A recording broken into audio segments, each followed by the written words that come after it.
নমস্কার।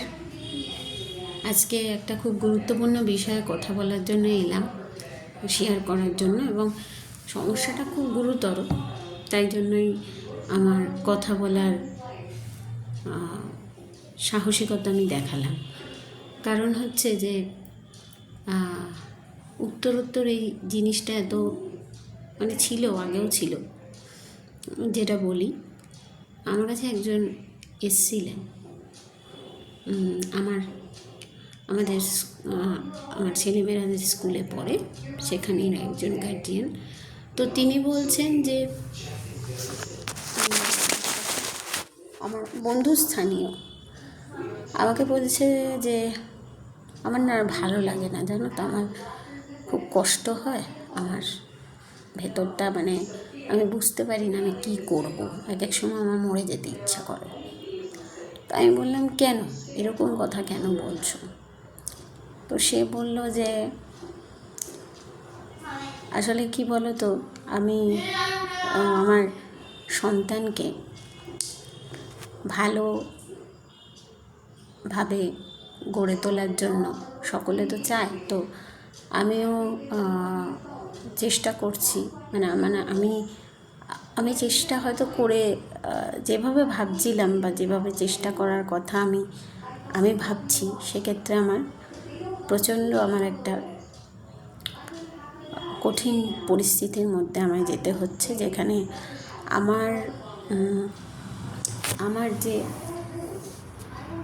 আমার ছেলে একটু দুষ্টু স্বভাবের, এবং সে দুষ্টু ঠিক বলবো না, সে একটু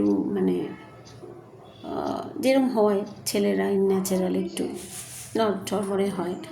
তো কিন্তু পড়াশোনার প্রতি তার এই অমনোযোগিতা বা অসহনশীলতা, সেটা কিন্তু থাকছে। সেক্ষেত্রে যে সে খুব মনোযোগী বা সে খুব ভালোবেসে করছে এবং অন্যান্য ক্ষেত্রগুলোতে দুষ্টুমি করছে তা নয়, শুধুমাত্র দুষ্টুমিটা করছে তা নয়, পড়াশোনার ক্ষেত্রটাও কিন্তু সে পিছিয়ে আছে, এবং সে তার পিছিয়ে থাকার একটা অন্যতম কারণ হচ্ছে যে আমার সঙ্গে তার একটা ব্যবধান তৈরি হচ্ছে। সেই ব্যবধানটা হচ্ছে যে আমি যদি তাকে কিছু বলতে যাই, আমি যদি তাকে শাসন করি, তাকে মারি বা বকি, তো সেক্ষেত্রে আমার বাড়ির লোকেরা আমাকে রীতিমতো টর্চার করছে।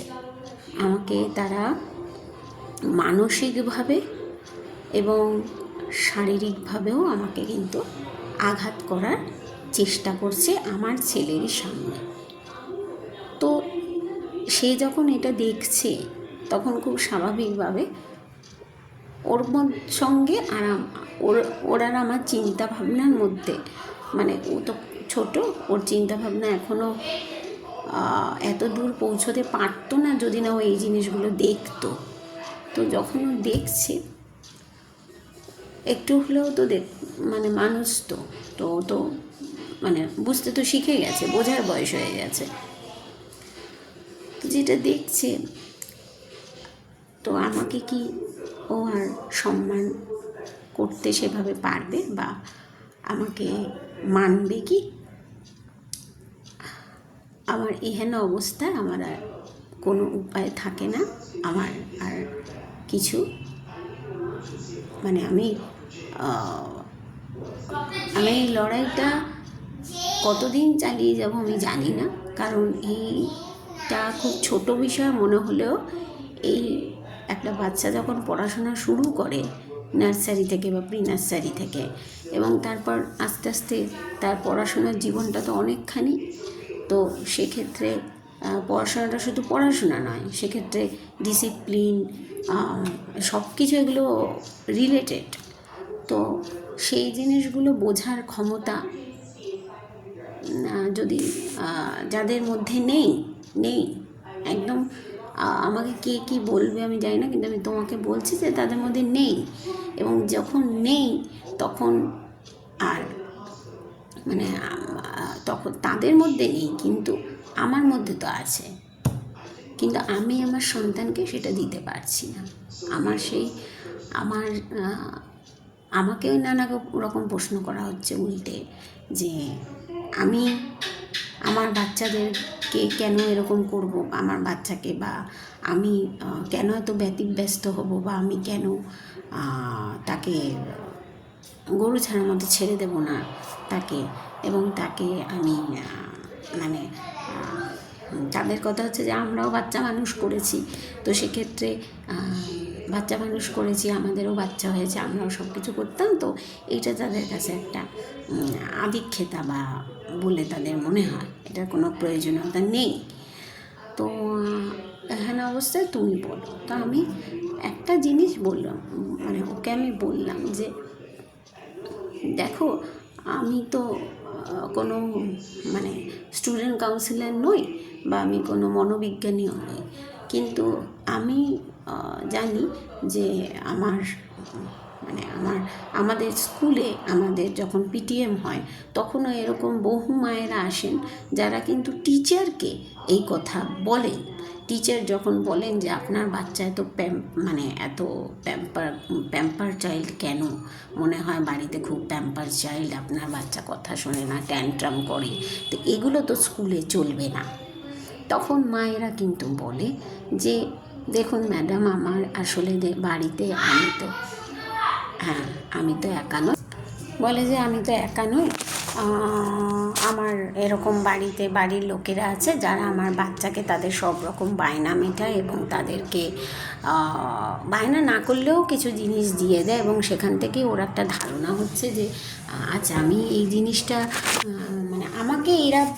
আমাকে মা কিছু বলতে পারবে না, আমি যদি কিছু করি আমাকে প্রোটেক্ট করার জন্য, বা আমাকে আমার মেন কথা হচ্ছে যে আমাকে প্রোটেক্ট ঠিক বলবো না, আমার এই মায়ের সঙ্গে আমার একটা মা যখনই কিছু বলবে তখনই কেউ না কেউ আমার হয়ে কিছু বলবে। তো এই জন্য কিন্তু টিচার বললেন যে কিছু, এবং টিচাররা অনেক ক্ষেত্রে আমি দেখেছি একজন এত ভালো টিচার, ক্লাস টিচার ছিলেন আমার ছেলেদের, যে তাকে বললেন যে একজন গার্জিয়ানকে বলেও ছিলেন যে আপনার যদি এরকম প্রবলেম হচ্ছে, আপনি ওর যে এরকম করছে বাড়িতে, ঠাকুমা বলেছিল, তো তাকে আপনি বলবেন এসে আমার সঙ্গে দেখা করতে, আমি তার সঙ্গে কথা বলবো, এরকম করলে কিন্তু হবে না। ঠিক আছে, কিন্তু দেখুন এটা তো পারিবারিক ব্যাপার, এই পারিবারিক ব্যাপারটা তো স্কুল হ্যান্ডেল করবে না, এগুলো তো পারিবারিক সমস্যা। তো এখানে অবস্থায় একটা মা কি করবে বলুন তো? একটা মা কি করবে? তার কাছে পরিবার আগে, না তার কাছে তার সন্তান আগে, না তার কাছে তার নিজের গুরুত্বটা? মায়ের আগেও তো তার একটা এক্সিস্টেন্স আছে, সেটা হচ্ছে সে একটা মানুষ। সেই এক্সিস্টেন্সটা কোথায়? জানেন তো, আমরা ভাবি যে আমরা মা সন্তান এগুলোকে আধিক্যতা বলে মনে করে। আমিও মনে করি এগুলো আধিক্যতা। কেন বলুন তো? কারণ হচ্ছে আমরা এগুলো মা হিসাবে ভাবছি না, আমরা কিন্তু আসলে একটা মানুষ হিসাবে ভাবছি। আপনি যে বলছেন না যে আপনি আপনার সন্তানের জন্য এটা বলছেন, আসলে কিন্তু আপনার ভিতরের মানুষটা এটা বলছে। মা মা মা মা এই শব্দটা বারবার ব্যবহার করার দরকার নেই, কারণ আপনি তো মানুষ, আপনার তো আত্মসম্মান আছে, ইগো নয়, আত্মসম্মান, সেলফ রেসপেক্ট। আপনি জন্ম থেকে মা হয়ে জন্মাননি, আগে আপনি একটা মানুষ ছিলেন, আগে আপনি একটা বেবি ছিলেন, সেখান থেকে আপনি বড় হয়েছেন, একটা মানুষ হয়ে জন্মেছেন। তো প্রথম কথা যারা খুব বলে এই ধরনের ভিডিও থেকে যে আমরা যেন আর বাচ্চা মানুষ করিনি, এরা একেবারে এখন একটা সোশ্যাল মিডিয়া আসাতে সবাই মা হওয়ার একেবারে কৃতিত্ব ফলাচ্ছে। তো প্রথম কথা হচ্ছে, আপনি ঠিক বলছেন যারা এই কথাগুলো বলছেন, মা হওয়ার কৃতিত্ব ফলাচ্ছি না, আমরা মানুষ হওয়ার কৃতিত্ব ফলাচ্ছি। প্রথম কথা, আপনি ভাবছেন আপনার মনের মতো করে আপনি ভাবছেন যে এ মা হিসাবে কৃতিত্ব পালাচ্ছে, কারণ আপনি তাকে মা ছাড়া অন্য কিছু ভাবতে পারছেন না। আপনার ভাবার এটাই প্রবলেম। আগে আপনার ভাবনা চাপাবেন না। এবং এই ধরনের কথা পরিবারের মানুষরা বলে, বিশেষ করে যখন বলে, আমি বাইরের লোকের কথা আমি বদার করি না, পরিবারের লোকরাই সব থেকে বড় বাধা একটা মেয়ের জীবনে বড় হওয়ার ক্ষেত্রে। একটা মেয়ে বা একটা ছেলে যাই বলুন, আমাকে আপনারা যদি অত্যন্ত খারাপ ভাবেন আমার কিছু বলার নেই, কিন্তু এইটা একদম সত্যি যে একটা মেয়ে বা ছেলে একটা বয়স অবধি আজকে আপনি শাসন করতে পারছেন বাচ্চাটিকে, এবং সেই শাসন যখন করতে পারছেন তখনও লোকেরা আপনাকে শাসন করতে দিচ্ছে না। সব থেকে হাস্যকর ব্যাপার, মানে লোকেরা মানে পরিবারের লোকরা।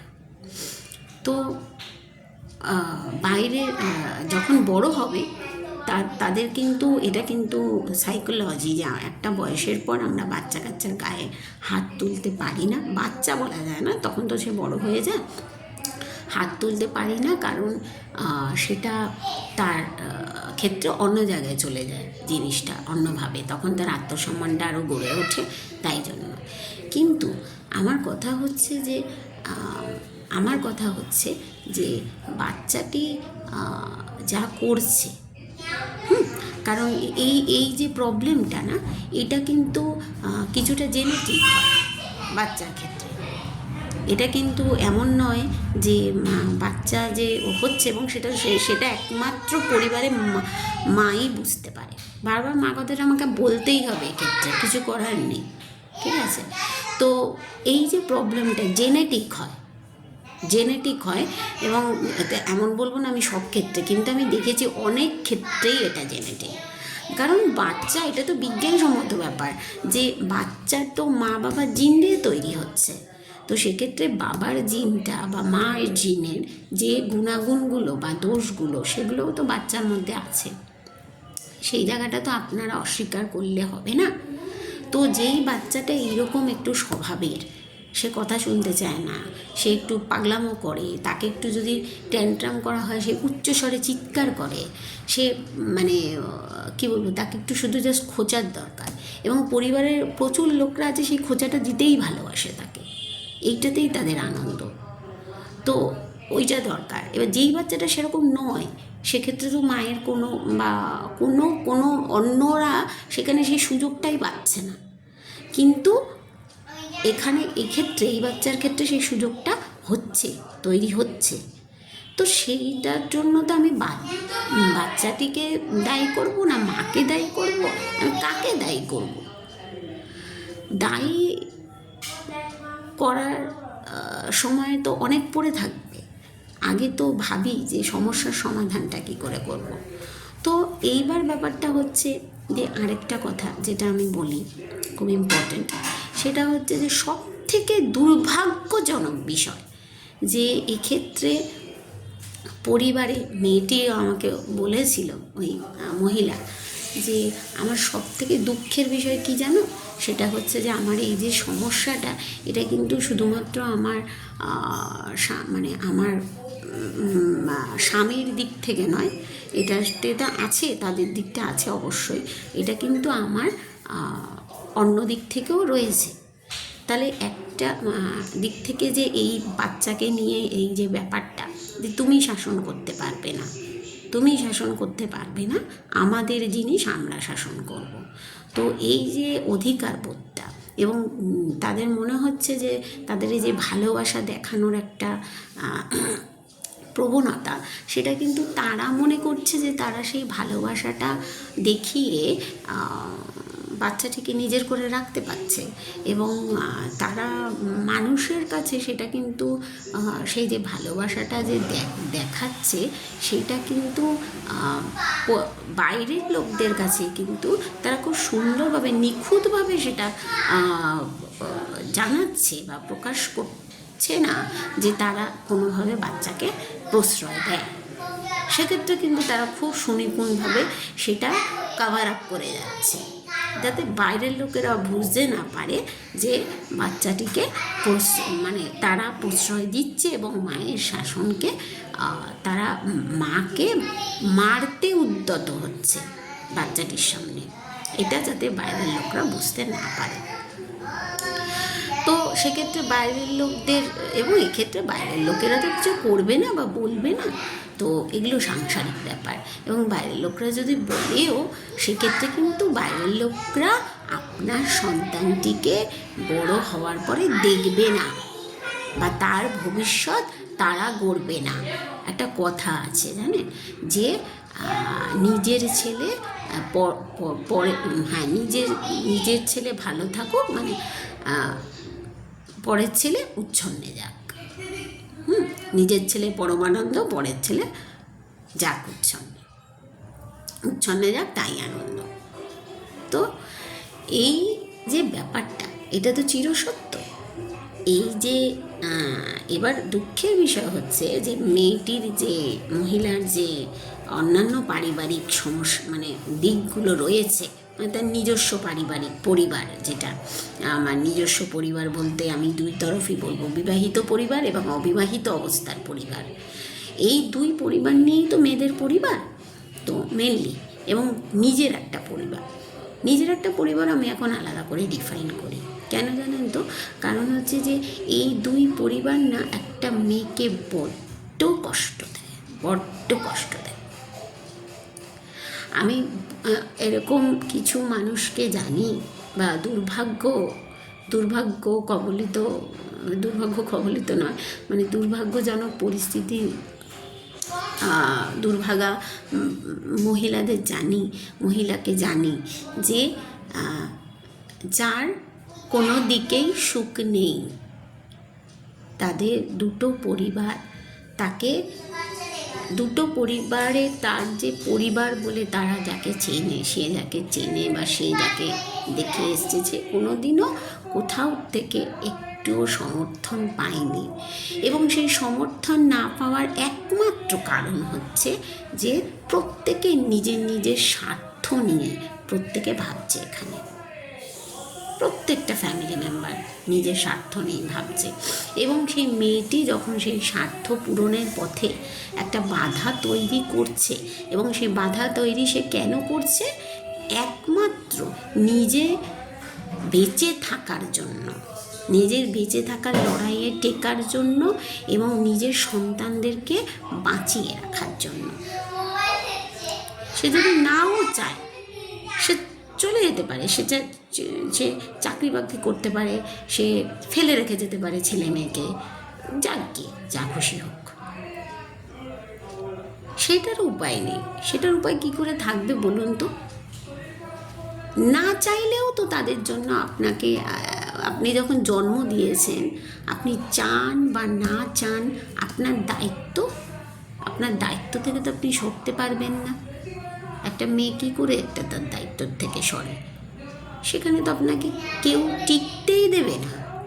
আপনাকে তাহলে বিবাহ বিচ্ছেদ করে নিতে হবে, সন্তানকে সেক্ষেত্রে আপনাকে আলাদা করে দিতে হবে। সেটা কি সম্ভব? সব মেয়েদের পক্ষে কি সম্ভব সেটা? এবং মানে এই যে এতটা জীবন ধরে দুটো সন্তানকে সে কষ্ট করে বড় করলো, সে কষ্ট করে এত কিছু সহ্য করলো, তার দামটা সে তো নিজেই তাহলে হারিয়ে ফেলবে। সে তো ভাববে যে তাহলে আমি এতটা টাইম কেন ওয়েস্ট করলাম আমার দুর্মূল্য জীবনের মধ্যে। সন্তান দুটোকে লালন পালন করলাম, তাদেরকে বড় করলাম, কিন্তু সমাজের নিয়মে যখন তারা আলাদা হয়ে যায়, সেটা আলাদা কথা। কিন্তু যদি একটা অস্বাভাবিকভাবে যারা আলাদা হয়, তখন কি আমি সমাজ তো ছেড়ে দিই, একটা মেয়ের পক্ষে সেটা কি মেনে নেওয়া সবসময় সম্ভব? তাও বহু মেয়েরা মেনে নিচ্ছে, এবং তারা সন্তান থাকা সত্ত্বেও সন্তান ছাড়া, স্বামীকে ছাড়া তারা সেরমভাবেই জীবনে রয়েছে। তাদের জীবনটা কত অসহনীয় ভাবতে পারছেন? আপনারা ভাবেন তারা খুব আনন্দে থাকে, তাদের খুব ভালো লাগে এবং তারা খুব খারাপ বলে তারা এই পথটা বেছে নিয়েছিল, তাই না? তো এই জায়গা থেকে একটা বাচ্চার বিষয় থেকে আমি দেখুন জায়গাটা কোথায় চলে গেলাম জানেন তো। মানুষ না ভীষণ অসহায় হয়ে যায় সন্তানদের নিয়ে। একজন মা যখন কোথাও থেকে সমর্থন পায় না, এবং সমর্থন না পাওয়ার কারণ শুধুমাত্র কি জানেন, যখন মা বাবাদের স্বার্থ বড় হয়ে যায়। কত দুঃখের বিষয় ভাবতে পারছেন? আজকে মেয়ে ভালো থাকবে বা বৌমা ভালো থাকবে, বা আমি ছেলে জামাই সবার কথাই বলবো, ভালো থাকবে, সেইটা এখানে বড় কথা নয়। এখানে বড় কথা হচ্ছে আমাদের আমাদের অধিকারটা ভালো থাকবে, আমাদের আমাদের কী বলে ওটাকে, আমাদের বংশের প্রতি আমাদের অধিকার, আমাদের ইগো এখানে ভালো থাকবে। তারা জিতবে, তাদের আসন আগে, মনুষ্যত্বের আগে তাদের আসন। এটুকুই আমি বলতে চাই। আর আমি মহিলাটিকে বলেওছি যে দেখো, তুমি চিন্তা করো না, কিন্তু সহ্য তো করার জন্য এগুলো তো তুমি ভাবো যদি চট করে ঠিক করে নেবে এক তুড়িতে, হবে না। এগুলো কী করে হবে? তোমাকে অপেক্ষা করতে হবে ততদিন, যতদিন না তোমার সেই সমস্যার কারণগুলো পৃথিবী থেকে চলে যায়। পৃথিবী থেকে তাদের বিদায় না হওয়া পর্যন্ত তোমার এই সমস্যা, তোমার আমার আরও 5টা মেয়ের এই সমস্যা মিটবে না। এটুকুই বলতে চাইছিলাম।